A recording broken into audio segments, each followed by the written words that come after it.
कर जवानी में इबादत काहिली अच्छी नहीं, कर जवानी में इबादत काहिली अच्छी नहीं, गर बुढ़ापा आ गया कुछ बात बन पड़ती नहीं। और नशा ईमान होता है सुराही दीन होती है, नशा ईमान होता है सुराही दीन होती है। जवानी की इबादत भी बड़ी रंगीन होती है, जवानी की इबादत भी बड़ी रंगीन होती है। तो जवानी में ही इबादत करना होगा। आप जहन में रखें कि मिलादे मुस्तफा में बैठे हैं, बड़े खुशनसीबी की बात है कि आप मिलादे मुस्तफा में बैठे हैं। वो बदनसीब है जो मिलादे मुस्तफा में नहीं बैठते। किसी ने खूब कहा है, जिसे चाहा अपना बना लिया, जिसे चाहा दर पे बुला लिया, जिसे चाहा अपना बना लिया, जिसे चाहा दर पे बुला लिया। ये बड़े करम के हैं फैसले, ये बड़े नसीब की बात। तो नसीब वाले ही होते हैं जो इस पाक महफिल में बैठे। हर कोई नहीं बैठ पाएगा, क्योंकि हर चीज मुकद्दर पर है। अगर आपकी किस्मत बेहतर है तो बेहतर की तरफ ले जाएगी, और बेहतर नहीं है तो बुराई की तरफ ले जाएगी।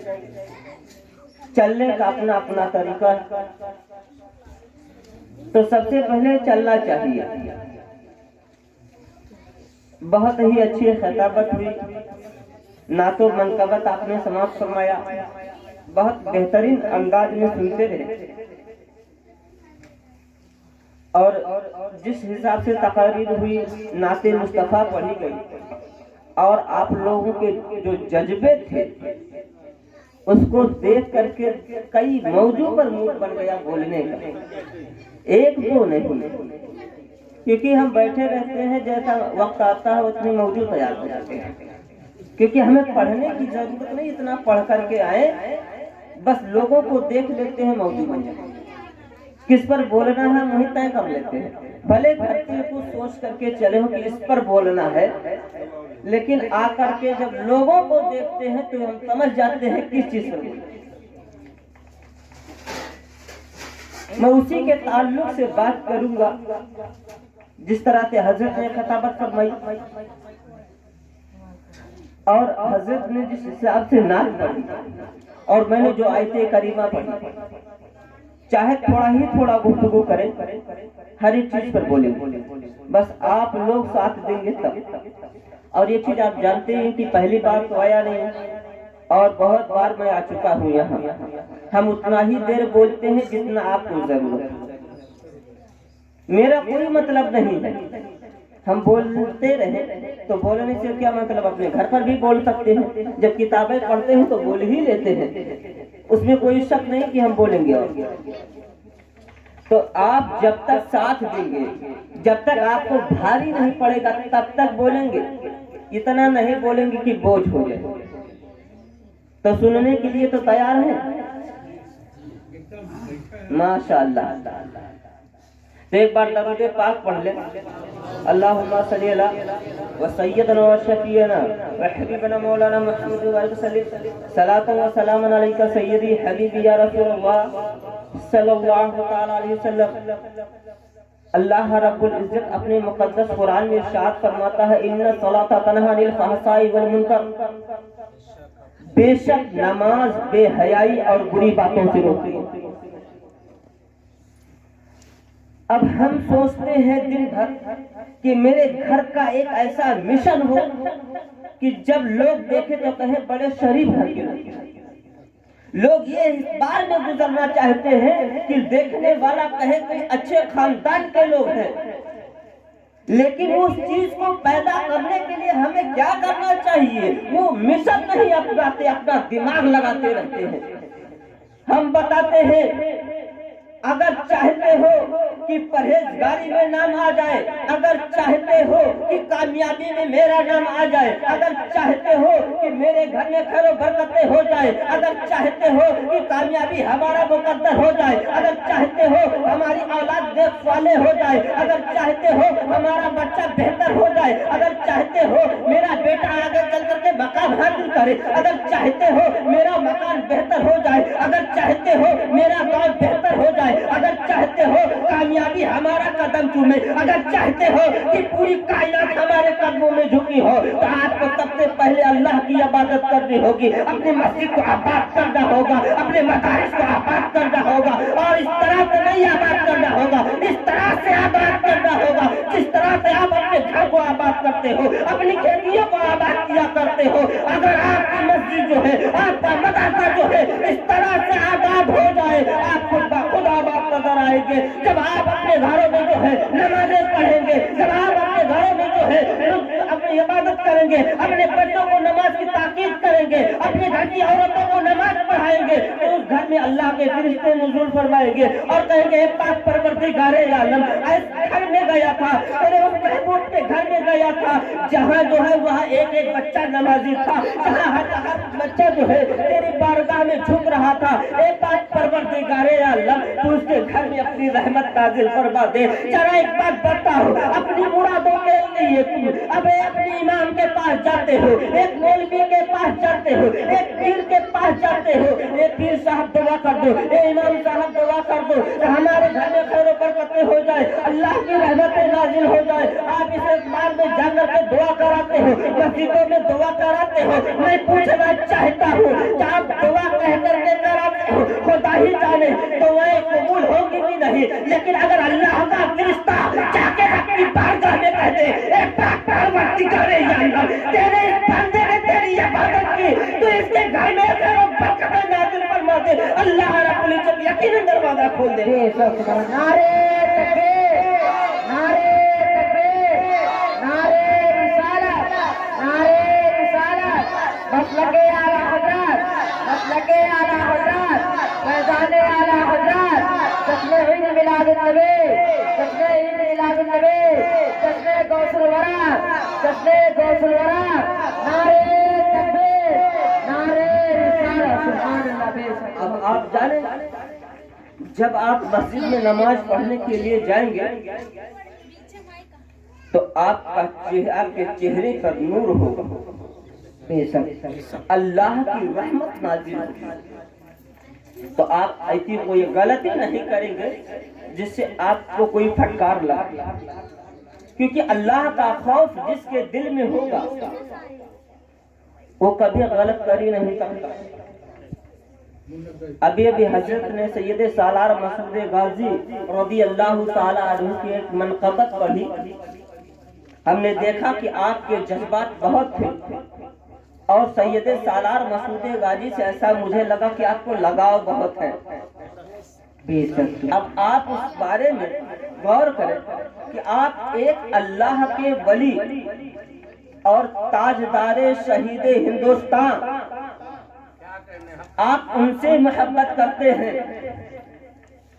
अब उनकी मोहब्बत आप करते हैं, एक मिसाल ले लो, आप अपने घर में किसी से मोहब्बत करते हैं, अपनी माँ से मोहब्बत करते होंगे, अपने बेटे से मोहब्बत करते होंगे, अपनी बीवी से मोहब्बत करते होंगे, अपनी बहन से मोहब्बत करते होंगे, मोहब्बत करते हैं। जब मोहब्बत करते हैं तो मोहब्बत की एक दलील पेश करते हैं। वो दलील क्या होती है? दलील ये है कि जब आप बाजार बच्चे से मोहब्बत है तो उसके मनपसंद की चीज ला करके देते हैं। माँ से मोहब्बत है तो आप आकर के माँ को पूछते हैं मेरी माँ कहाँ है। खाने का वक्त है, आपके सामने खाना आता है तो कहते हैं मेरी माँ खाना खाई कि नहीं खाई। ये आपकी मोहब्बत की दलील है। अब मैं पूछना चाहता हूँ मुसलमानों, जिस सैयद सालार मसूद गाजी रज़ी अल्लाह ताला अन्हु के नाम पर आप बड़े जज्बात के साथ उठते रहे, क्या सैयद सालार मसूद गाजी रज़ी अल्लाह ताला अन्हु ने एक वक्त की नमाज कज़ा की है? ला करके एक दलील दे दो। कभी किसी वली ने कोई नमाज नहीं छोड़ा। जब नमाज उन्होंने नहीं छोड़ा, तुम उनके मानने वाले हो, तुम उनके चाहने वाले हो, उनकी अजमत पर मरने मिटने का जज्बा हौसला रखने वाले हो, तो उनकी इत्तिबा क्यों नहीं करते? उनके नक्शे कदम को क्यों नहीं अपनाते? क्या वो मदरसे से दूर रहे? क्या वो मस्जिद से दूर रहे? जो मस्जिद कराया है। बेशक सुभान अल्लाह, बहुत खूब, जिंदाबाद। यही वो बुजुर्ग है जिन्होंने मदरसे की तालीम हासिल करके मदरसे को बुलंदी अता की है और एक से एक दारुल उलूम बनाया और ऐसा दारुल उलूम बनाया कि जिससे रसूलुल्लाह के सिपाही निकलते नजर आते हैं। अब आप जानते हैं ये हमारा हिंदुस्तान है, हमारे हिंदुस्तान के तमाम मुखालिफ दुश्मन हैं। हमारी हुकूमत जो है अपने सीमा पर, अपने बॉर्डर पर जो है एक फौज लगा करके रखी है ताकि हमारे देश पर कोई हमला न करने पाए। अपनी देश की हिफाजत के लिए हर कोई तैयार रहता है। क्यों? ताकि मेरे देश की हिफाजत हो सके। तो इन बुजुर्गाने दीन ने वो एक नया रास्ता खोला, ऐसा नया रास्ता खोला जिससे रसूलुल्लाह के दीन के सिपाही निकलते रहे। जब रसूलुल्लाह के दीन के सिपाही निकलते रहेंगे, उस मदारिस से जब रसूलुल्लाह के सिपाही निकलेंगे तो वो दीन की हिफाजत करवाएंगे। जब दीन पर हमला करते नजर आएंगे तो वो खुद ब खुद अपने मदारों से निकलकर मैदान में आएंगे। हम रसूलुल्लाह का गुलाम है। जब तक जिसमें जान रहेगी तब तक इस्लाम रहेगा। बेशक सुभान, नारे तकबीर, नारे तकबीर, नारे रिसालत, नारे रिसालत, मसलके आला हजरत, मसलके आला हजरत, फैजाने आला हजरत, फैजाने आला हजरत, नारे तकबीर, नारे रिसालत, सुभान अल्लाह। बेशक बहुत खूब, जिंदाबाद। मदरसे से दीन के सिपाही निकलते हैं और ये वो सिपाही हैं कि अगर आप उनके पैगाम को अपना रहनुमा मान ले, अपना रास्ता समझ ले, तो यकीन जान लो दुनिया में भी आराम मिलेगा और आखिरत में भी आराम मिलेगा। अगर आराम ना मिले, मैं इस जिम्मेदार स्टेज से बोलता हूँ, लेकिन शर्त ये है कि वो दीन की बातों को लेकर के। अब आप पूछेंगे जाकर के मौलवी साहब ये बताइए हमारे खेत में कितना गेहूं बोया जाएगा, तो मौलवी साहब कहेंगे बहुत 20 किलो बो देना, तब लोग ऐसे बोते हैं। तब कहोगे ये भी दीन का रास्ता ये नहीं है, तो ये आपके काम नहीं आएगा।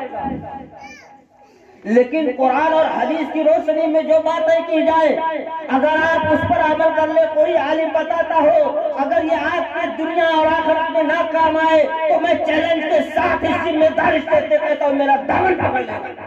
बेशक सुभान अल्लाह, बहुत खूब, जिंदाबाद। मामूली नहीं, क्योंकि कुरान और हदीस तो असल हमारा ईमान है। ये कुरान की तालीम बंद हो जाए तो इस्लाम के रास्ते बंद हो जाएंगे। आपने सुना होगा कि इस्लाम की बुनियाद 5 चीजों पर है। मैं बहुत बार बता चुका हूँ, लेकिन बताने की इसलिए जरूरत पड़ जाती है बार बार कि कौम मुस्लिम सोई हुई है, अपने बच्चों को इल्मे दीन नहीं सिखाती। यही वजह है कि मैं बार बार बोलता हूँ, जिस दिन आपके अंदर वो चीज पैदा हो जाएगी कि हमारा बेटा भी आलिम दीन होना चाहिए, हाफिज़े कुरान होना चाहिए, तो यकीन जान लो आपको खुद ब खुद कामयाबी आपका कदम चूमेगी। और वही लोग अपने बच्चों को इल्मे दीन सिखाते हैं जिन्हें इस्लाम की सच्ची मोहब्बत है। क्यों? दुनिया तो दुनिया है। आप जानते हैं कि दुनिया में अगर मौलवी नहीं है तो शराबी हो सकता है, गलत काम कर सकता है, लेकिन अगर उसके दिल में यकीनन कुरान पाक से कुरान भूला नहीं है, चाहे नाजरा क्यों ना पढ़ा हो, शराब के किनारे नहीं जाएगा, कभी जुआ खेलने नहीं जाएगा, कभी अय्यासी करने नहीं जाएगा। तो हमारी हिफाजतें होंगी कि नहीं होंगी? मस्जिद के दरवाजे तक जाएगा, मस्जिद में जाएगा, रब की बारगाह में अपने सर को झुकाएगा। एक परवरदिगार है आलम, तूने मुझे अपनी इबादत के लिए पैदा किया है, आज तेरे घर में ये बंदा आकर के अपने सर को झुका करके जो है अपनी गलती की माफी कर रहा है। ए इलाहुल आलमीन, इस सजदे के बरकत से मेरी गुनाहों की मग़फ़िरत फरमा और मेरे घर में जो है तमाम परेशानियों का दे। जब हम नमाज पढ़ करके दुआ मांगेंगे तो यकीनन ये जान लो कि अल्लाह रब्बुल इज्जत जो है हमारी दुआओं को कबूल करने वाला है। जब सच्चे दिल से उसकी बारगाह में झुक जाएंगे तौबा और इस्तिग़फ़ार कर लेंगे। ए पाक परवरदिगार आलम, मैं तौबा अपनी गुनाहों से तौबा करता हूँ, मेरी गुनाहों की माफ़िरत फरमा दे। ए बारे अल्लाह मेरी गुनाहों को माफ़ी फरमा दे। जब हम अपनी गुनाहों की माफ़ी तलब करेंगे तो अल्लाह रब्बुल इज्जत मेरी गुनाहों को माफ कर देगा। और उस वक्त वो कहेंगे ए पाक परवरदिगार आलम, मेरे घरों में खैर व बरकत नाजिल फरमा, तो अल्लाह रब्बुल इज्जत हमारे घरों में खैर व बरकत नाजिल फरमाएगा। और यहीं तक नहीं, बल्कि अगर हम कहें कि मौला मेरे घर का कोई फर्द बीमार हाल है, परेशान हाल है, मौला मेरी इस परेशानी को दूर फरमा दे। मेरे घर का फला इंसान बीमार है, मौला उसे सहते काबिला और अगला अता फरमा दे, तो अल्लाह रब्बुल इज्जत जो है आपको कामयाबी देगा और उस मरीज को सहते काबिला और अगला अता फरमा देगा। अब आप ये सोचते होंगे कि ऐसा कैसा होता है। आप अपनी मिसाल लेकर के समझो, हम आपको आपकी मिसाल में समझाते हैं। अगर आपका बेटा कोई ऐसी गलती करे तो आप क्या करेंगे? उसे कहेंगे कि इतने गलती की है तो इसे कुछ सबक सिखाना पड़ेगा, सबक सिखाना पड़ेगा। तो वो सबक कैसी? सबक ये है आपको कि आप उसे कहेंगे मेरे घर से बाहर निकल जा। कहते कि नहीं कहते? बहुत सारे लोग कहते मेरे घर से बाहर निकल जा, खाना मत देना, ये तुम्हारे जुल्म है, इसलिए तुम्हें खाना नहीं मिलेगा, तुम्हें पानी घर से नहीं मिलेगा, तुम्हें घर में रहने की जगह नहीं मिलेगी। क्यों? ताकि मेरा बेटा गलत रास्ते को छोड़ करके सही रास्ता इख्तियार कर ले। आज हम जब परेशानी में मुब्तला होते हैं तो हमें भी सोच लेना चाहिए कि हमने कोई ऐसी गलती की है जिसकी सजा अल्लाह मुझे दुनिया में दे रहा है, तो हमें चाहिए कि रब की बारगाह में जाकर के तौबा कर ले, मौला मुझे ऐसी परेशानी से निजात अता कर।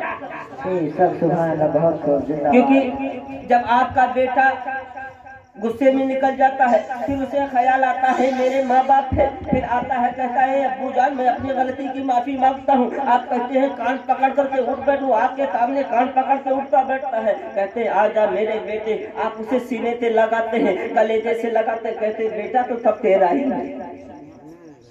तो अगर एक बेटे को खुदा ही जाने वो आपके बुढ़ापे में आपकी लाठी बने या ना बने, लेकिन अल्लाह रब्बुल इज्जत की जात वो जात है कि उसने हमें पैदा भी किया और अशरफुल मखलूकात भी बनाया है, सारे मखलूकात में सबसे अफजल भी बनाया है, और उसके बाद भी हमें रिस्क देता है, हमें ईमान दे दिया है, कुरान करीम दे दिया है, हमें सोचने और समझने की सलाहियत अता करती है, देखने के लिए आंखें देती है, सुनने के लिए कान अता कर दिए हैं, पकड़ने के लिए हाथ दे दिया है, चलने के लिए पैर दे दिया है, सारी खुसूसियतें हमारे पास महदूद है। फिर उस रब की इबादत क्यों ना करें, उसके बारगाह में अपने सर को क्यों ना झुकाए? और अगर हम झुकाते नहीं हैं, वो हम उसके कहने को मानते नहीं हैं, उसके कहे हुए के खिलाफ करते हैं, क्योंकि शराबखोरी हमारे अंदर, जुआखोरी हमारे अंदर, अय्यासियाँ हमारे अंदर, सारी बुराइयां हमारे अंदर,